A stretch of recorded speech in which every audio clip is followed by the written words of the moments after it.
By the time we get to Bow Lane for vegan booze, the opinions are starting to fly. If you had an infestation of mice in your kitchen, what would you do?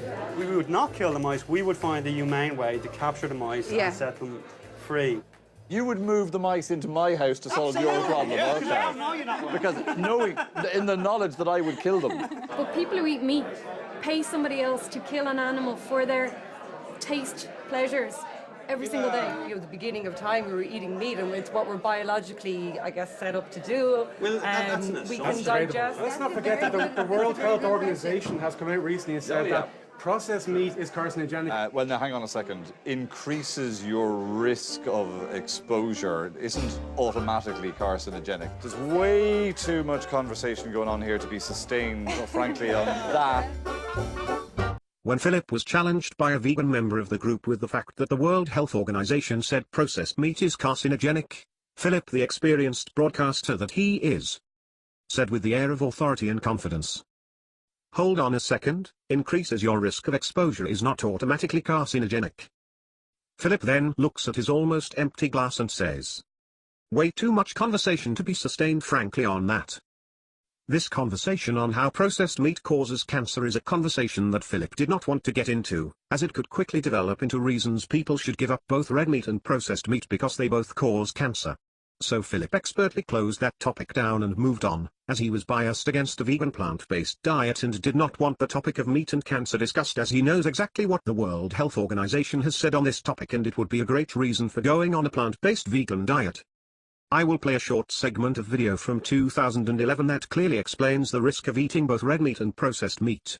The World Health Organization came out in 2015 and said the exact same thing, so Philip, how you could try to dispute, or qualify the comments of the unidentified vegan contributor who said, "Don't forget the World Health Organization has said that processed meat is carcinogenic. You have known this fact since at least 2011, but you disputed this fact, created doubt in viewers' minds about the risks of getting cancer from eating meat, and instead of opening up the debate on the risks of getting cancer from meat you expertly shut the conversation down. Here is a video of you, saying in 2011, what you disputed in 2018 when a vegan said the same thing."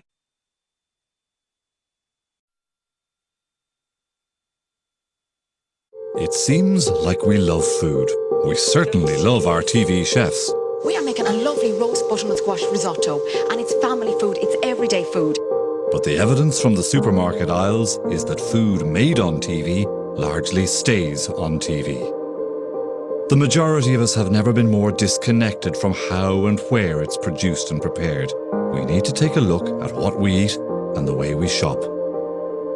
Because the choices we make are pushing food far beyond its natural state. That is absolutely enormous now.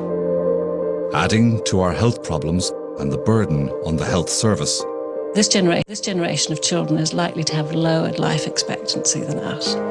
And helping to kill one of the few sectors of our economy that actually works. If we can't try to match the price of the imports, we'll be squeezed out completely. And that's what's killing us. That the more people eat of processed meat, the more likely they are to get bowel cancer. Processed meats are a food to be avoided. There's convincing evidence that the increased cancer risk in processed meats is associated with the additives they contain, and in particular, chemicals called nitrites. These are the preservatives that give cured pork products like ham, bacon and salami that distinctive pinky red colouring. But how are consumption levels and the increased cancer risk related? So for red meat, for 100 grams a day, you get about a 30% increase in the risk of getting bowel cancer. For processed meat, it's about 20% for only 50 grams a day. So as you can see, the very point that was made on the program about processed meat causing cancer, that Philip challenged and appeared to contradict, is the very same point of view that he agreed with and promoted as a fact on RTE in 2011. However, when a vegan gentleman made the same point as a reason for going vegan, Philip appeared to question the accuracy of what was said, expertly closed down the topic saying, "Hold on a second, increases your risk of exposure is not automatically carcinogenic." This did not make any sense, particularly as Philip was well versed with the facts. RTE responded to me and a number of other people who complained about the same matter. Quote, The presenter qualified information regarding an assertion made by a contributor about a World Health Organization study that states that processed meat is carcinogenic when consumed at high levels, but it also states that it is not yet possible to quantify what is the level of risk of the carcinogen.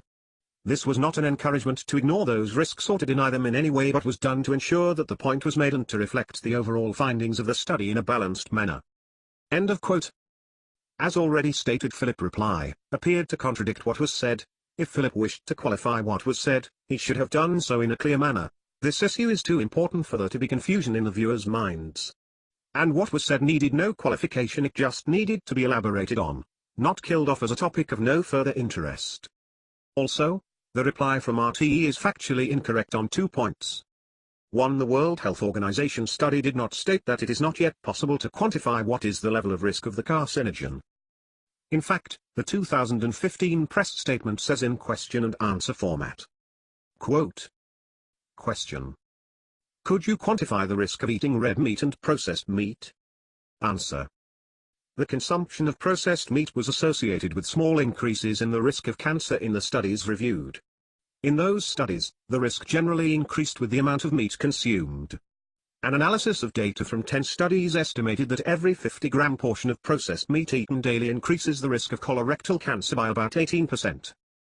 The cancer risk related to the consumption of red meat is more difficult to estimate because the evidence that red meat causes cancer is not as strong. However, if the association of red meat and colorectal cancer were proven to be causal, data from the same studies suggest that the risk of colorectal cancer could increase by 17% for every 100-gram portion of red meat eaten daily. End of quote. And the second point RTE were wrong on is the World Health Organization did not qualify the consumption of processed meats by using the words high levels. The word high levels was used in relation to red meats. So as you can see, this topic of processed meat causing cancer was not covered to the standards the RTE has claimed as core values in its journalists' policies and guidelines. And is also in breach of the 2009 Broadcasting Act. So far, my experience with RTE is that it would be easier for an African American man to get justice in the deep south of the USA, 80 years ago, than for RTE to find itself guilty of any wrongdoing. This segment is another example of a breach of the 2009 Broadcasting Guidelines.